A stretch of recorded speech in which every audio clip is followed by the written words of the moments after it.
Halo guys, nama gue Fiza. Kembali lagi bersama kita di Lantai 5 Talk Show. Cerita di balik kota, rasa di balik jalanan. Nah, tentunya hari ini gue kedatangan tamu yang sangat menginspirasi dan bakalan memotivasi teman-teman untuk menjelajahi sebuah tempat yang mungkin kalian gak pernah datang. Siapakah dia? Ini dia. Aku Febri Dialila atau sering dipanggil Febi. Aku adalah Duta Pariwisata Banten tahun 2026, kategori runner up 4. Wah, luar biasa sekali. Kita kedatangan tamu Duta Pariwisata Banten, guys. Nah, KPB ya, aku manggilnya KPB ya. Nah, KPB ini adalah Duta Pariwisata Banten. Gimana sih KPB? Tips dan triknya untuk biar dapat Kak Febri ini. Gimana caranya? Oke. Sebelumnya, untuk mendapatkan SAS Duta Pariwisata Banten tahun 2026 ini, pastinya ada tahap seleksi, Kak. Tahap seleksi. Betul. Nah, tahap seleksinya ini ada banyak, yaitu ada interview. Terus juga waktu pembekalan, dan juga pada saat grand final itu semua diseleksi, Kak. Jadi dari tata cara kita, pengetahuan kita, kemampuan berbahasa, itu semua diseleksi, Kak. Nah, KPB kan ini Duta Pariwisata Banten. Sebagai orang yang awam gitu kan, dengar kata Duta Pariwisata Banten tuh apa sih makna di balik Duta Pariwisata Banten ini? Apa yang menjadi daya tariknya? Oke, Duta Pariwisata Banten ini adalah wadah generasi muda yang ingin mengabdi dan juga mempromosikan serta memberikan aksi nyata. Nah, tentunya nih Kak, sebelum mendapatkan SAS ini, kita melalui tahap seleksi, Kak. Seleksi panjang tuh pasti ya? Panjang ya? Iya, karena untuk menjadi Duta Pariwisata Banten ini nggak cuman kita seleksi gitu aja, semua dinilai, Kak. Dari cara kita memanage waktu, cara kita waktu tes itu, waktu interview, waktu kita dari awal interview sampai grand final itu semuanya dinilai, kan. Tapi kalau misalkan orang-orang yang mungkin belum tahu persyaratan segala macam, apa sih syarat khusus untuk ikut Duta Pariwisata Banten ini? Syarat khususnya itu biasanya tiap tahun itu kan kita ini ya, Kak, regenerasi. Ya, regenerasi ya. Nah, itu persyaratannya ada di Instagram kami, Duta Pariwisata Banten. Nah, Duta Pariwisata Banten tuh ya. Iya. Apa sih awal mulanya Kak Febri pengen ikut Duta Pariwisata Banten tuh apa sih? Menarik banget nih, Kak. Jadi awal mulanya itu aku adalah seorang atlet. Iya, Kak. Aku tuh sering lomba di Banten, di kabupaten dan kota yang ada di Provinsi Banten. Dari sana aku melihat keindahan serta wisata-wisata Banten ini nggak kalah saing sama kota dan provinsi lainnya. Dari situ aku termotivasi sebagai atlet yang sering kunjungan itu, aku termotivasi untuk mempromosikan juga, Kak, lewat aksi nyata, yaitu dengan bergabung menjadi Duta Pariwisata Banten. Nah, tapi kan kalau misalkan kita mempromosikan sendiri nih, misalkan ya, Iya, Kak. ada beberapa mungkin kita jadi bisa bikin video terus tinggal posting secara pribadi. Nah, apa sih yang membedakan antara kita posting pribadi dengan kalau misalkan kita ikut Duta ini nih? Apa sih yang membedakan itu? Oke, Kak, di sini kan sebagai Duta Pariwisata Banten itu adalah sebuah wadah di mana generasi muda yang ikut langsung mempromosikan dan juga ikut aksi nyata. Nah, dari situ kami bekerja sama dengan para duta pariwisata lainnya. Di sana kita mempunyai program kerja tersebut kita realisasikan bersama-sama melalui aksi nyata tersebut, Kak. Oh, berarti yang membedakan itu di program kerjanya. Mungkin kalau misalkan Kakak Febri ikut Duta Pariwisata Banten ini ada program kerjanya ke depannya. Iya, Kak. Mungkin kalau misalkan Kak Febri di awal tuh pas sebelum jadi finalis, sekarang udah selesai finalis kan ya? Iya, Kak. Udah SAS lah, udah pakai SAS nih. Apa sih yang proker yang pengen Kak Febri bawa ini? Kalau kami sebelum menjadi Duta Pariwisata, waktu menjadi finalis itu memang disuruh membuatkan program kerja masing-masing, di mana program kerja tersebut nantinya bisa disatukan bersama-sama dan juga direalisasikan bersama-sama.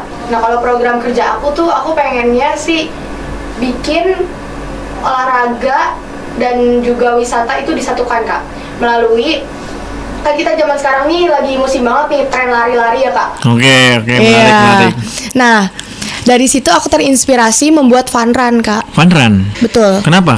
Kok bisa membuat fun run gitu? Karena selain untuk kesehatan, untuk mempromosikan pariwisata yang ada di Provinsi Banten. Provinsi Banten. Iya. Nah, dari situ aku termotivasi ingin membuat fun run di Kota Tangerang, di mana Kota Tangerang itu kan spot wisatanya itu sangat dekat-dekatan ya, Kak. Kayak seperti Stadion Benteng, sampingnya ada Puspem, sampingnya lagi ada Taman Makam Pahlawan Taruna. Terus di sebelah sananya lagi ada Pasar Lama Kota Tangerang. Terus juga masih banyak banget wisata-wisata di Kota Tangerang. Nah, dari situ kalau kita membuat event lari, aku maunya event larinya itu yang fun run. Nah, agar mereka tuh setiap pos-posnya itu mereka bisa sambil kunjungan ke wisata tersebut. Nah, berarti selama jadi duta pariwisata Banten ini Kak Febri mewakili Kota Tangerang. Iya, betul. Nah, selama seleksi kan pasti ada kayak misalkan apa sih ditanya identik dengan Kota Tangerang tuh? Apa yang menjadi ciri khas ketika Febri mengenalkan Kota Tangerang di halayak publik? Apa yang menjadi identik dari Kota Tangerang tersebut? Apa? Oke, Kak. Kalau sebelum kami menjadi duta pariwisata, kami disuruh membuat video aksi nyata nih, Kak. Nah, di video aksi nyata, aku menyantumkan yaitu Pasar Lama Kota Tangerang. Terus juga aku menyantumkan Bandara Soekarno-Hatta dan juga kecap SH. Nah, kenapa aku ambil Pasar Lama Kota Tangerang?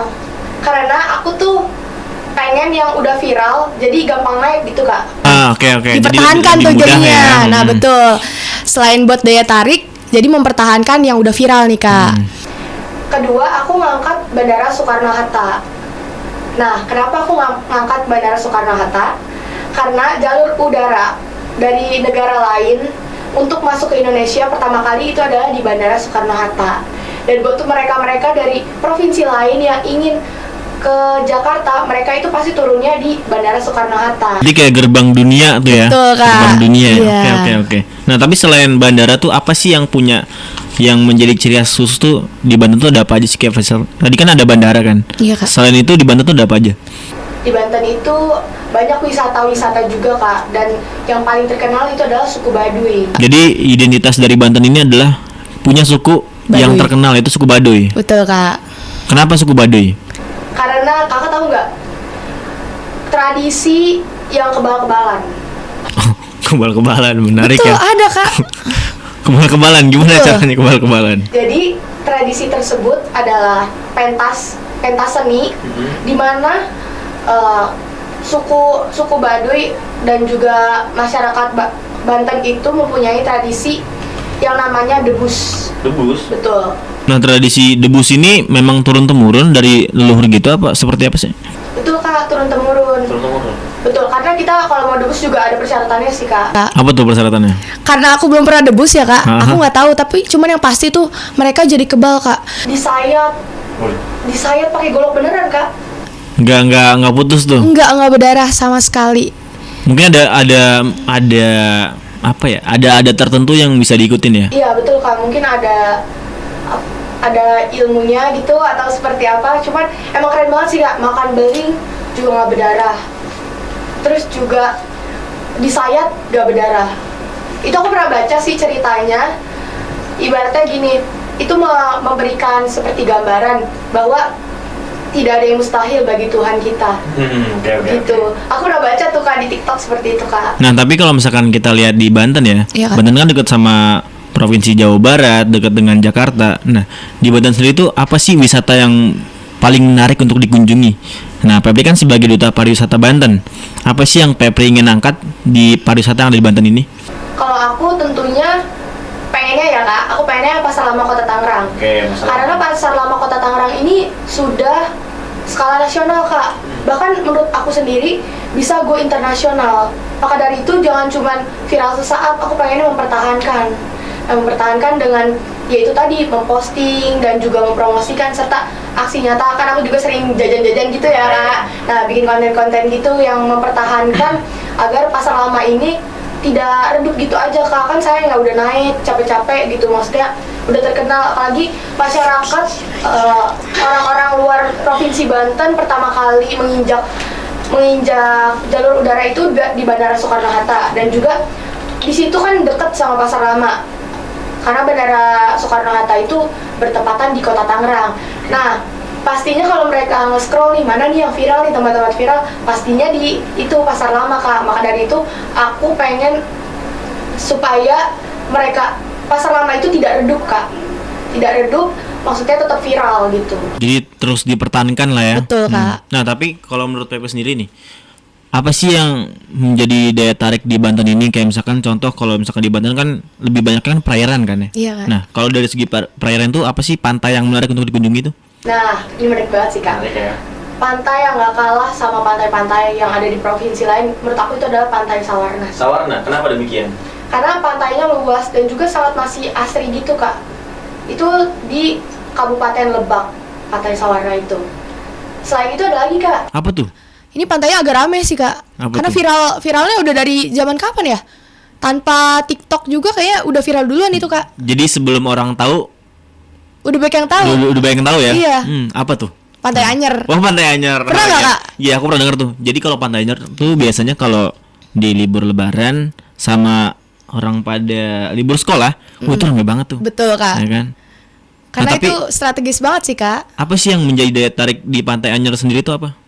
Pertama, lokasi yang strategis. Oke. Dan kedua, itu memang menjadi tempat kayak spotlight gitulah. Orang-orang sana kan banyak yang bingung gitu daripada keluar daerah yang ngabisin uang lumayan banyak. Jadi mereka di dalam provinsi tersebut, provinsi Banten aja nih. Nah, sedangkan Pantai Anyer itu udah banyak kayak jualan-jualan, terus juga seru dan strategis. Makanya orang-orang pada kesana sih, Kak. Nah, tapi selain pantai, itu apa sih? Misalkan kalau di Jawa Barat tuh kan banyak tuh kayak pegunungan-pegunungan segala macam. Terus juga kalau misalkan di daerah-daerah lain mungkin ada bukit-bukit yang cantik-cantik. Nah, kalau di daerah Banten sendiri tuh apa sih yang menjadi daya tarik dari segi perbukitannya? Ada nggak? Kalau aku sih rekomendasiin itu, Kak. Negeri di Atas Awan. Wah, negeri. Apa tuh? Kenapa namanya negeri di atas awan?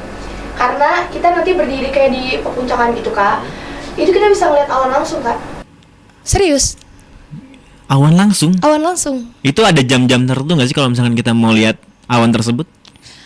Kalau biasanya sih di pagi hari ya, Kak. Pagi hari, Betul. Karena kan kalau di sana juga kita harus tahu nih, Kak. Kalau misalkan mendung takutnya nggak ada awannya. Terus kalau hari-hari yang pas tuh yang nggak hujan gitu, Kak, supaya kita bisa melihat awannya. Nah, tapi kalau misalkan tadi udah kita ngomongin soal destinasi wisata, sekarang kita kalau misalkan di Banten ini ada nggak sih sejarah atau misalkan wisata religi yang masih kental dengan sejarahnya yang bisa kita kunjungi? Itu mungkin menjadi sebuah identitas budaya yang bisa kita pertahankan sampai sekarang nih. Apa sih? Yaitu ada Masjid Agung Banten. Oh, Masjid Agung Banten ya. Itu sudah ada sejak zaman Sultan Hasanuddin Banten. Nah, itu sampai sekarang tuh masih banyak, Kak, pengunjungnya. Banyak. Karena orang-orang baik yang ziarah dan juga sebagai mengenang jasa para pahlawan serta sultan. Sebagai ikon di sana, selain untuk ziarah juga mereka berkunjung ke sana untuk menghargai para jasa pahlawan yang telah menyiarkan agama Islam, Kak. Oke. Jadi selain wisata kita sambil dengar sejarah, sambil melihat-lihat sejarah ya. Iya, Kak. Nah, selain itu kalau misalkan nih kita kan Kak Febri kan orang Tangerang ya kan. Untuk berkunjung ke Banten itu biasanya naik apa Kak Febri? Dan mungkin akses untuk menuju ke sana tuh naik apa aja sih? Oke. Kalau aku biasanya sih, Kak, kalau mau cepet aku naik mobil lewat Mobil? tol. Ah. Tapi kalau aku punya waktu yang panjang itu biasanya aku naik KRL sih, Kak. KRL. Iya. Biasanya aku tuh naiknya dari stasiun Tangerang. Nah, dari stasiun Tangerang ini nanti kita transit dulu ke Duri. Dari Duri ke Tanah Abang baru. Oke. Nah, dari Tanah Abang kita ke stasiun Rangkas Bitung, baru kita langsung ke stasiun yang menuju Merak. Merak. Nah, Iya. itu memakan waktu berapa lama tuh kalau kayak gitu? Kalau naik KRL, kalau cepet ya, kalau kita udah tahu waktu jam-jamnya kereta tuh kurang lebih 3 jam sampai 4 jam itu udah nyampe, Kak. Nyampe. Nah, Iya. tapi kalau misalkan di Banten sendiri tuh ada nggak sih kayak wisata kulinernya itu yang menjadi sebuah identitas budaya sampai sekarang ini masih hits gitu kulinernya?